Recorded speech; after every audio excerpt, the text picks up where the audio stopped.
guys, what's going on? Chris with Innovation Multimedia. We're here in hot and humid Newcastle, Indiana for the SKUSA SummerNationals, part of the ProTour for 2016. Sitting next to the guy who needs no introduction, SKUSA CEO and Principal Tom Kutscher. And as become customary with these ProTour events, we're going to sit down and have a few minutes, a little chat with Tom and do a little follow-up to some of the interviews that you've probably seen out there on YouTube. Some of the questions that come up from time to time, what we like to do is allow Tom to answer those in his own words and give a little more insight and background as only Tom can. So we'll go ahead and dive right into some of the more pertinent issues. And of course, got some notes here on my phone. We're here at the SummerNationals and we're looking at right around 250 entries. Tom, let you chime in here. What does it mean to have another successful Pro Tour event? And in addition to having some big names like a Juan Pablo Montoya or an Emerson Fittipaldi, and to see their sons out there racing and competing at this event? It's pretty cool. You know, I mean, Juan Pablo doesn't know this, but I have some signatures of his back in the days when he was the man in the Target Chip Ganassi car, and to see him out here with his son, and you saw it wrenching, and I dig it. You know, just going back to the roots, no fancy stuff, not a bunch of 10 tuners, you know, and it's really cool. Emo, you know, Lotus, I think 72 through 74. Right. Yeah. You know, IndyCar champ, Formula One champ. You know, I mean, it's amazing to me because these are my heroes growing up, and they're racing with me. To me, you know, people look at stuff at how do you count success?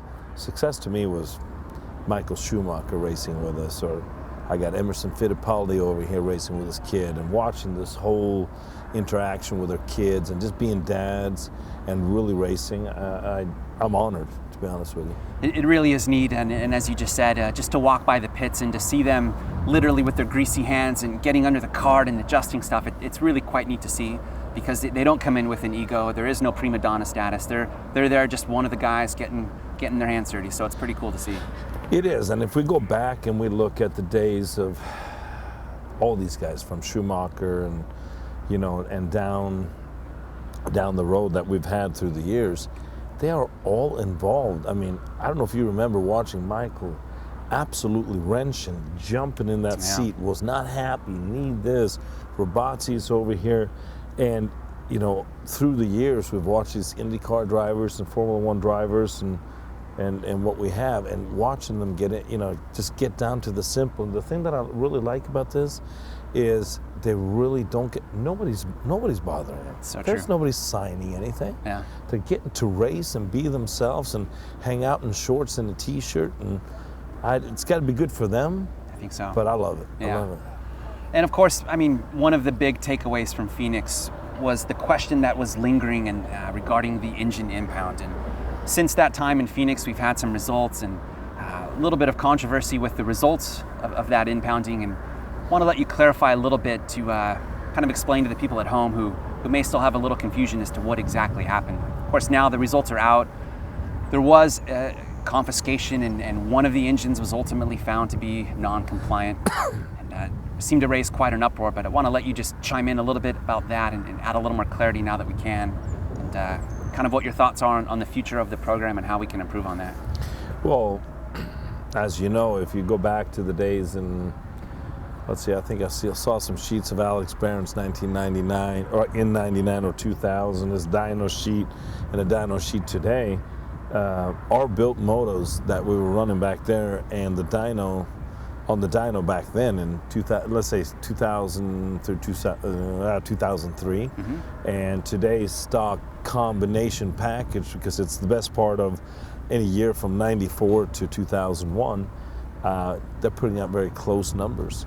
With that said, it's not your Suzuki 1997 that you fire up on pump gas and go play. So it's not really what I wanted, and that's the whole thing about this, is trying to keep it stock. And you know, from the other side, the guys, they push, and I have to push back, and there was a lot of anger and a lot of talk all the time about this guy's doing this. So we just had to do it, you know. So I just took a day, I looked at Motley. I said, pick a class, pick 2 classes, take the top 3. Let's put the stuff together. Let's get the stuff crushed.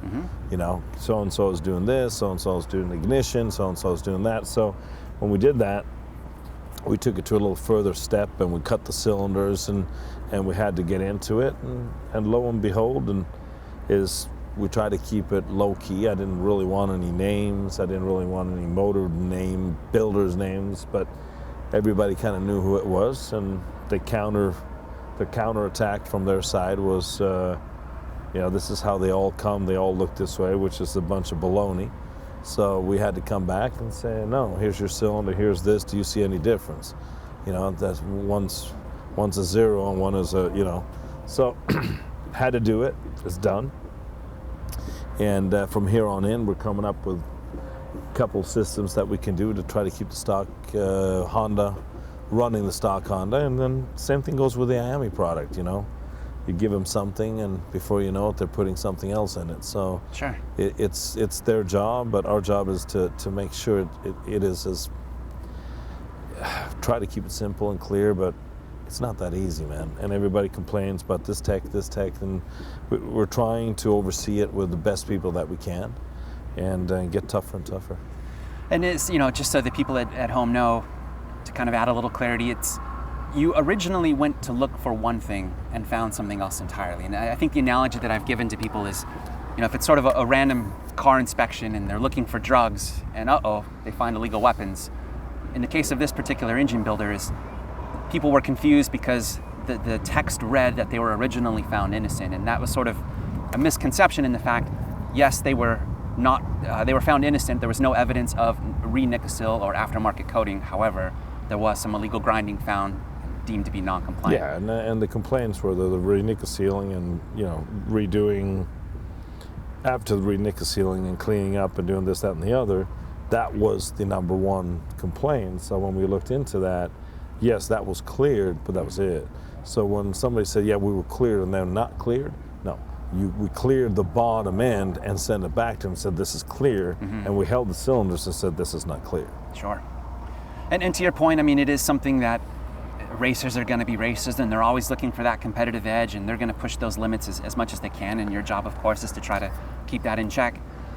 One of the biggest questions and comments and criticisms that I hear on the various channels like Facebook and Twitter and all the stuff that you love, I think a lot of people feel that you are stuck in sort of one mindset. And of course, I know, in speaking to you off camera, that that's not necessarily the case. And you are always keeping your eyes on what's going on in the industry and different trends throughout the world and different engine formats. And I'll let you put it in your own words, but I know from speaking with you that you're not necessarily ever closed off to the potential down the road, somewhere in the future, of maybe doing something different. For right now, the Honda program is working.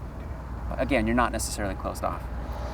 No, I mean, you know, I usually once every couple of years make a phone call and say, hey, we're still making these cylinders, because to me it's a miracle. You know, Honda is a very profitable company, and their job is to move motorcycles, ATVs, and so on and so forth.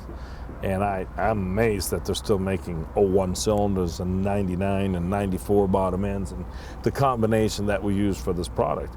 So we're at their mercy, but, you know, ultimately I asked him, and, you know, we were told a couple of years ago that at least we have a 5-year window, you know, and to answer everybody's, God, the emails I get are just absolutely, you're not going to like this, but they're asinine. You know, it's a rumor has you're going to do this with an IAME cylinder. No, we're going to stay with Honda as long as Honda produces a product that we can race. The day they tell me, hey, guess what?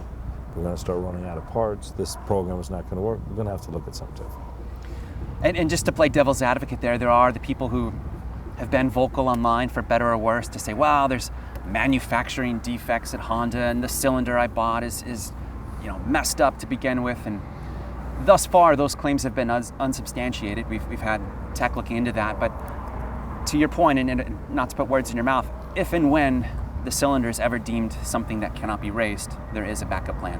There is other things that you could look at. And so just to put people's minds at ease, it's not as if you're completely stuck in one direction. You do have the ability to pivot. I mean, the next step after that would be something a little more livid and vivid and something that's going to be a little faster, and there's all kinds of combinations.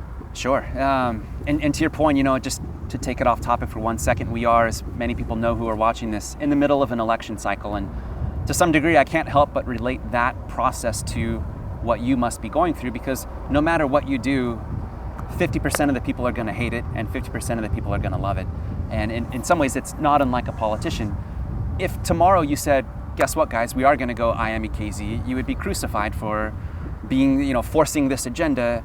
And if you stay Honda, then half the people hate you for staying Honda. And it's just, I feel in some ways very sorry for you, because no matter what you do, you're always going to upset somebody. So correct, but I mean, it's just as anything else, I'm not going to change anything. As long as the supply and demand is here, we're doing what we're doing. But we have to clean it up, and that's what we have done on these things, because they're pushing. I mean, why are people blowing up stock Honda cylinders, 4 of them today? Right. Okay, that should not happen. Sure, for a stock engine. For a stock engine, that is not stock. Yeah. Right, so what are we doing? We have now shifted from MS98 to C12, and we're still blowing stuff. So it's an ongoing saga, and we're just going to have to get tougher, and we're going to have to find out what it is. But for now, the Honda program's going. A lot of people now have had, we've had Honda builds since 99, 98. We've been racing Hondas that were built. Then 03, 04 came along. We went KZ, and then we built those, and everybody went really broke. And then we went back to the stock Honda program. But now we're, it's kind of, it's a cycle, man. And it's just, sure is. Now we have a stock Honda that's not a stock Honda. Yeah. So to me, it's just, I don't know. I really don't know where it's going. But, for everybody thinks just because I'm part of IAME that I'm going to push an IAME somebody's throat. No, it's not happening. It's not in the books. It's not even in a 3-year plan. So everybody that has a Honda can relax as long as we can get the Honda. Sure, as long as it's a viable format. As long as it's viable. The day Honda comes up and puts it out, I'll put it out and I'll say, guys, what do you want to do?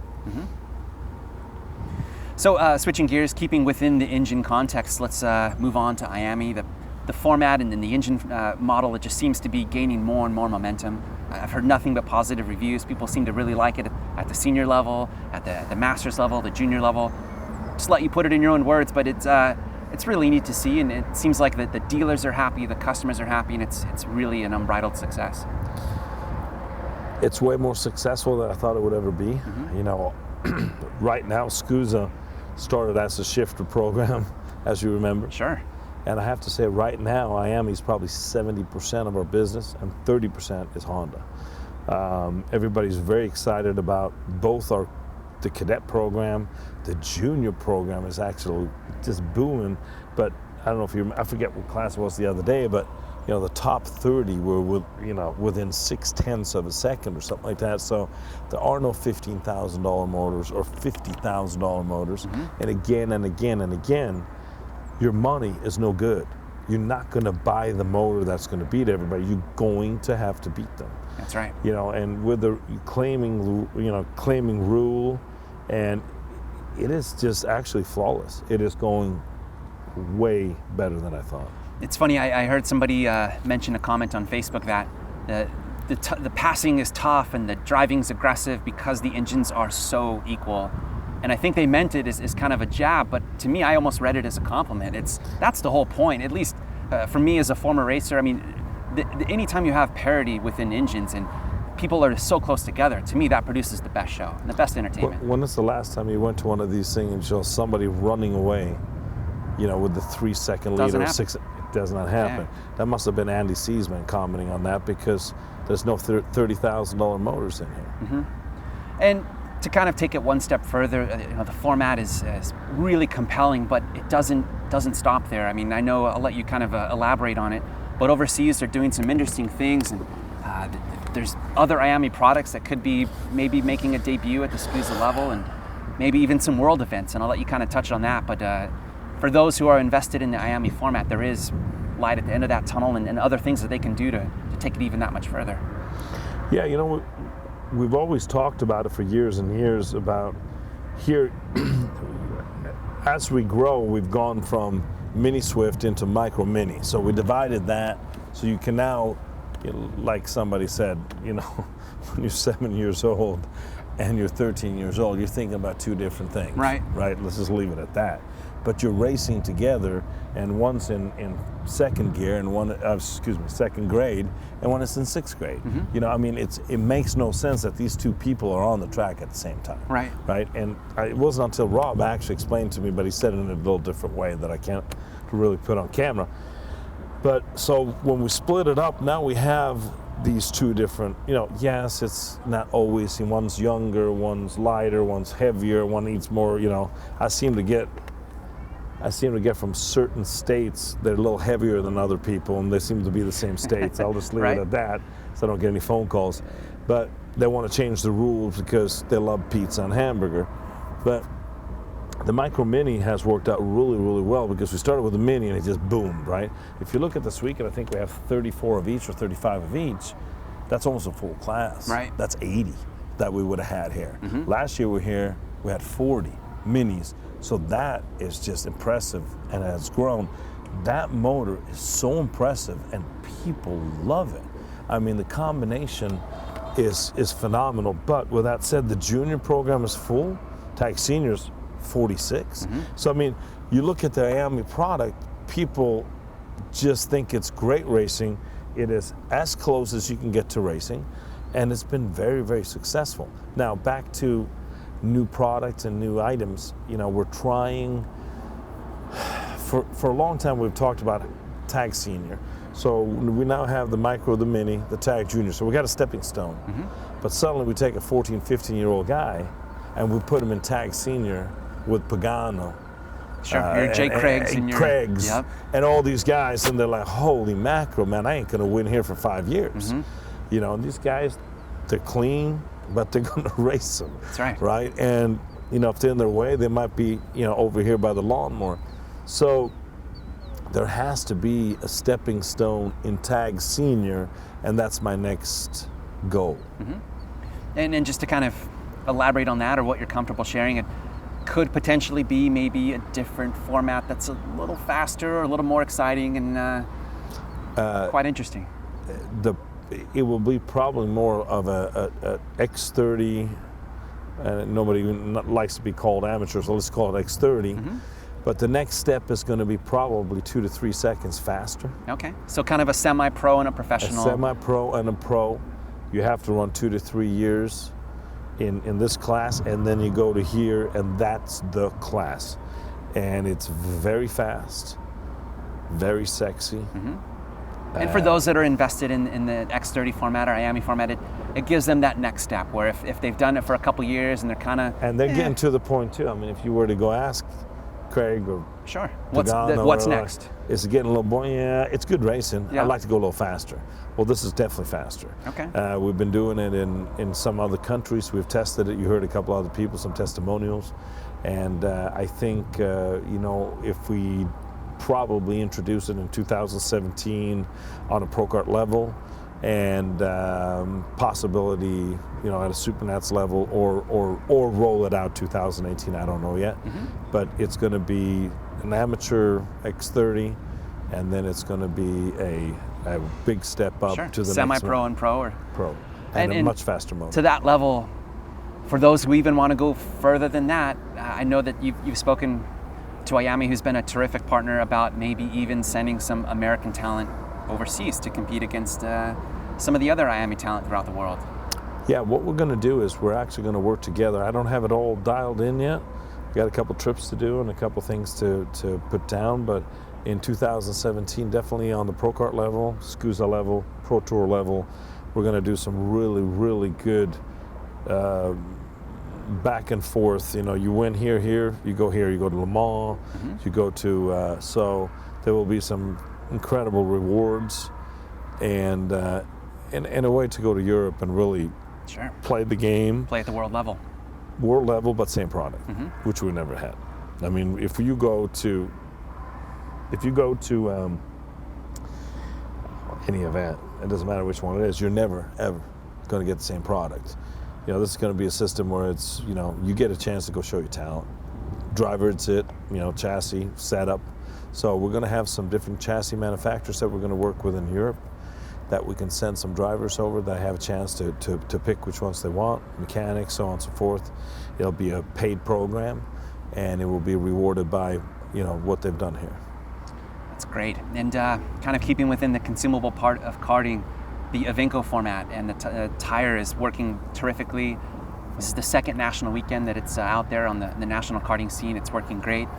But there's been some interesting news in the industry and some terrific developments on the MG Tires and Iveco partnership. I'll let you kind of touch on that, but some really great partnerships and terrific distribution models that have developed throughout the last few weeks.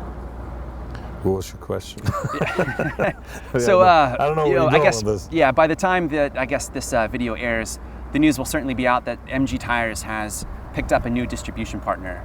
And just let you put it in your own words, the working relationship that you have with MG Tires, and B, that you have with their new distribution partner, and kind of squashing some of the rumors out there that this was done with hostile intentions, and that's not the case at all, as you and I know, and we've spoken off camera, but the people at home don't. Kind of let you put it in your own words, sort of what's transpired and what that means for the consumer. Yeah, I mean, first of all, I just saw this email the other day from this so-called promoter locally here, and too much emotion, saying that Tom Kutscher is the importer of MG and we're going to go with another tire because it's Tom Kutscher. I don't even know this guy. I've never met him, and all he does is talk trash. So it's a shame that a guy like that can't walk up and just talk to me and say, hey, I have a problem with you. And this is all about the tire deal. I am not the importer, okay, on the East Coast. Mm-hmm. Not. Okay. Will I be a part of helping out to choose the right one? Yes. There was an email that came out that said that Wagner Rossi no longer was in the MG. He decided to do something else. So with that said, the MG brothers were a little surprised about that he walked away from all this stuff. I think they tried to spin it in a way that somebody was trying to take over or get rid of him, or I don't know the story. But they're on their way here, and hopefully we can spend a couple minutes with them and actually interview them, because they are MG. Mm-hmm. And they came out this weekend, or they're on their way here to answer questions, or anybody has anything they want to ask, or anybody's worried about anything. All I can say is, these guys are been around since '89. This is their passion. The budget is there to do anything that they want to do. They are probably going to be more visual and all over the country within the next 2-3. They have a game plan. Of course, they were a little bit shocked of the announcement that came out the other day, and I'll let them answer whatever questions that you ask them. But I think by the end of this weekend, we'll have a new importer, and it will be rocking and rolling. This guy will have all the means that needs, and all the product that it needs to have, and the backup, and we'll be working together, actually. Sure, and I think that's what the people at home just, I know, obviously, being a close friend, but your working relationship with your various distributors and stuff like that, you stick to your region and the other partners stick to their region, and it's been a very happy marriage thus far. And it is, and my business plan, and against some other tire dealers, you buy a box of tires tomorrow from one of them, they're going to run your credit card for $2,300. You now have 12 sets that you're sitting on. I've done something totally different, and it doesn't really matter how it's done, but both from the IAME side and the MG side and the Iveco side is to help the karting different clubs and the different individual shops and teams, and sure, and to give them help in terms and delivering it for free and then bringing it to them.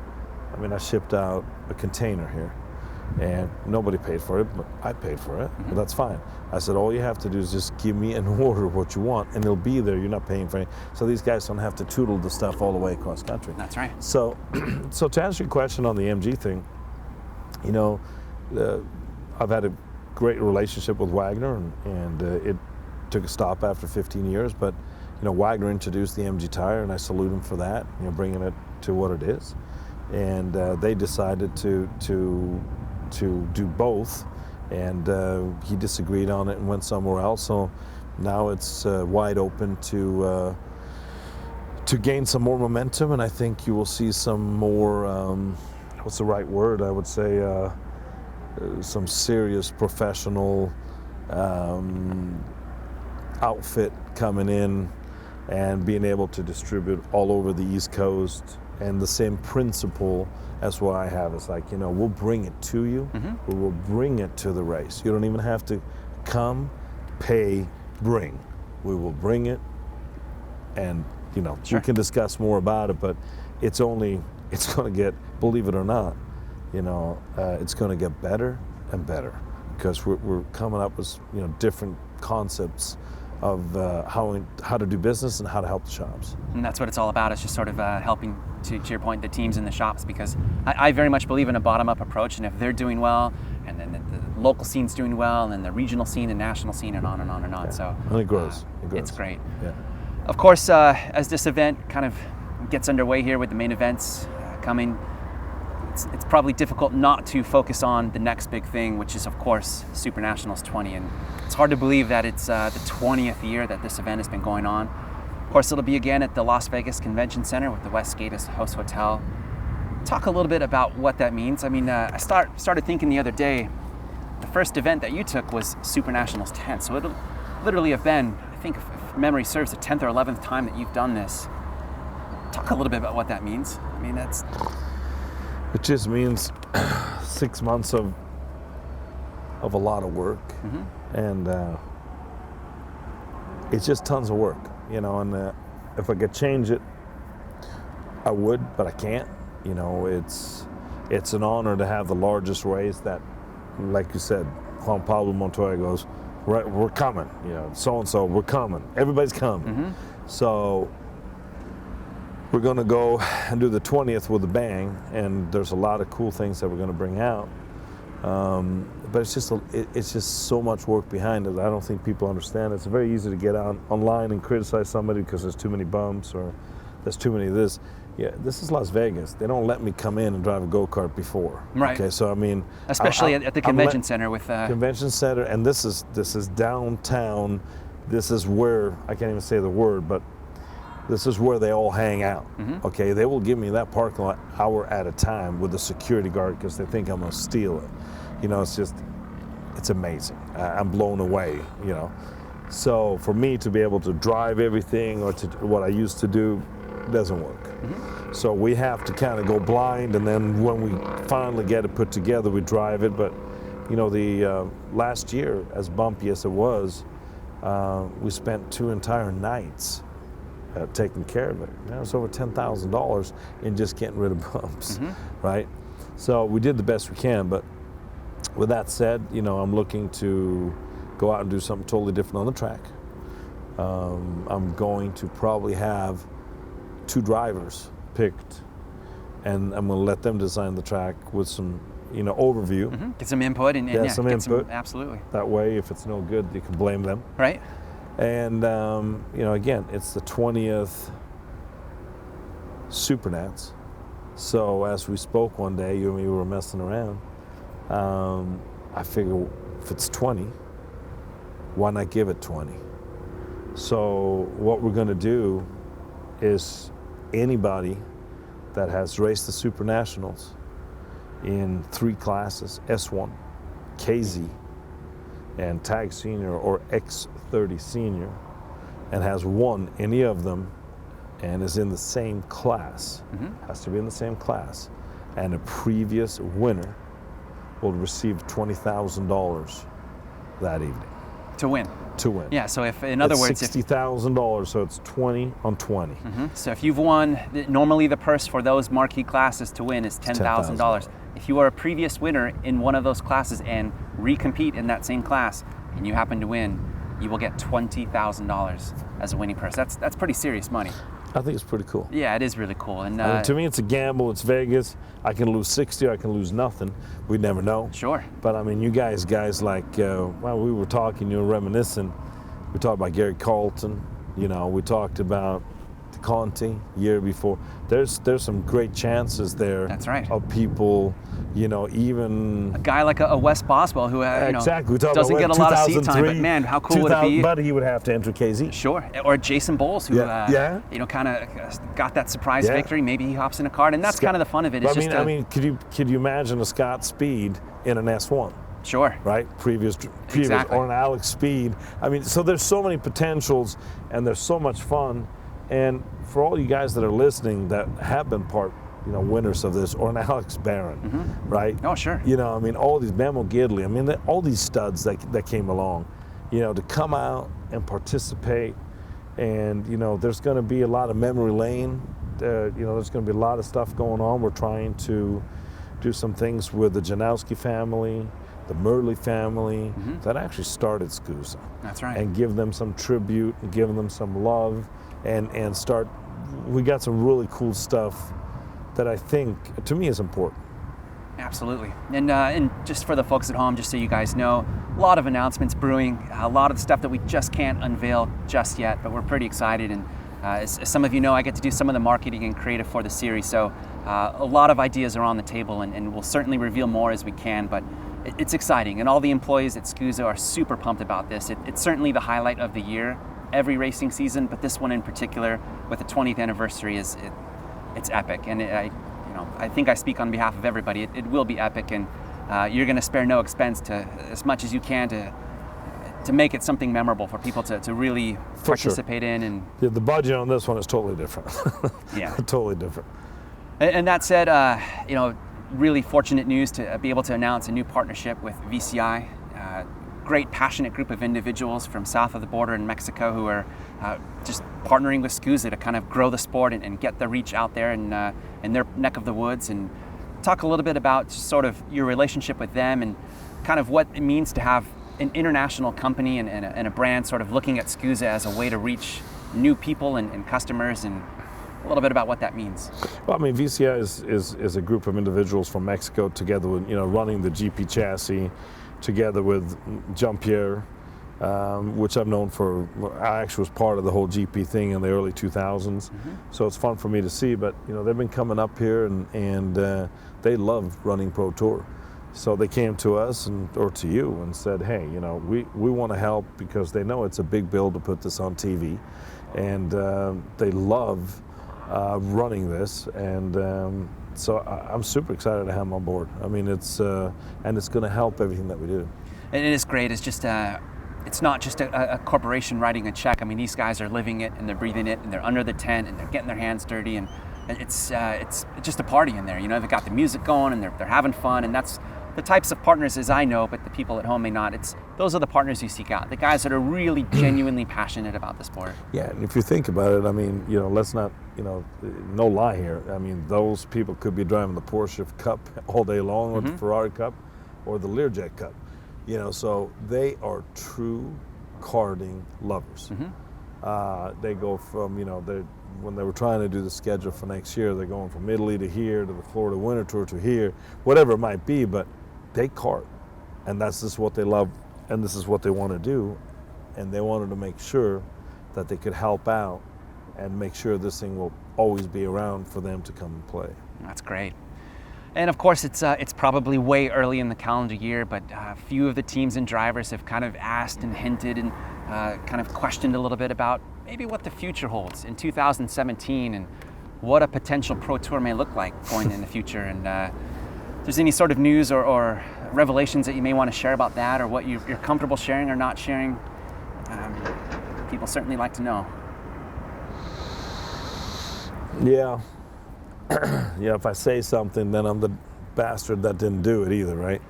So, my goal, and everybody's been very positive, and I've asked everybody, the bigger teams, what do you want to do? And for the last 3 years, they've been asking me, like, Tom, we want another Pro Tour, one more.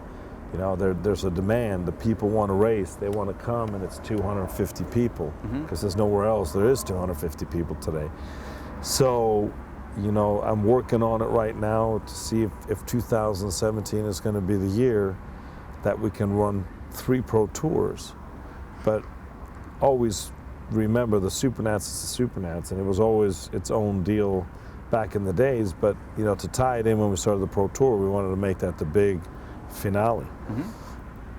But with that said, you have a bad day, and the guy behind you is even having a worse day, and he takes you out, and he does not run the Pro Tour.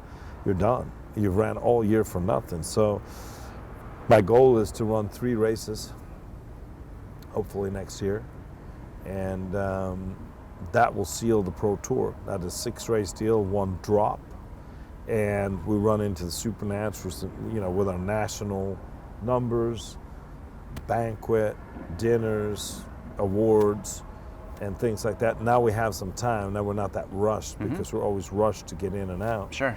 So, and then running the Supernationals as its own little baby, right? And just for the folks at home, I kind of using this as a test bed. You guys have been really good about giving feedback, constructive feedback. The negativity we could do without, but if you have ideas or input, we certainly want to hear it, and I do my best to take the input that we get on various social media like Facebook and Instagram and Twitter and everything else, to filter it to Tom and Patty to get that input in a constructive way. But the idea is, to summarize what Tom is just saying, the idea is that the feedback that we've gotten thus far on the Supernats is that an entire season can be ruined with a tech pro and a bad decision. So let us know what you think. Having 3 Pro Tour events that decide the national championship, and then using the Supernationals as just a kick-ass pro event, big purse, big exposure, but just an idea to throw out there on the table and to kind of fish out for some criticism or input or constructive ideas that we can use to kind of make some decisions. So any predictions on this weekend, who you may see on that top step of the podium? No, none. Yeah, because I haven't watched it. I'm going to get into it tomorrow. Sure. But I have to say, if this guy wins this weekend, it'll be a miracle. I mean, I have to, talk about VCI. They show up here and the trailer is not here. So it happens to be a new importer that had some old chassis, and they found 6 older chassis. They put the stuff together, they borrow motors, they borrow radiators, they buy this, and they're underneath a little tent. If Daniel Bray can put this one together, it'll be the biggest one he's ever had in his life. Totally agreed. Because he didn't have a chassis, he didn't have nothing. Yeah. He showed up here with a helmet and some gear, and they're borrowing tools, and I mean, it's a joke, but they're making it happen. They didn't go home. They got it to work, and they borrowed everything there is. So I mean, somebody like that, to see him running up front is, it's going to be great. It's great, and if I'm not mistaken, I think he is the current Pro Tour points leader as well, so a lot at stake for Daniel Bray, and we'll see what he can do. Well, with that, folks, we'll wrap this up. I want to thank Tom again for his time, and thank you folks for watching, and we always appreciate the input and the comments that you have, so let us know what you think.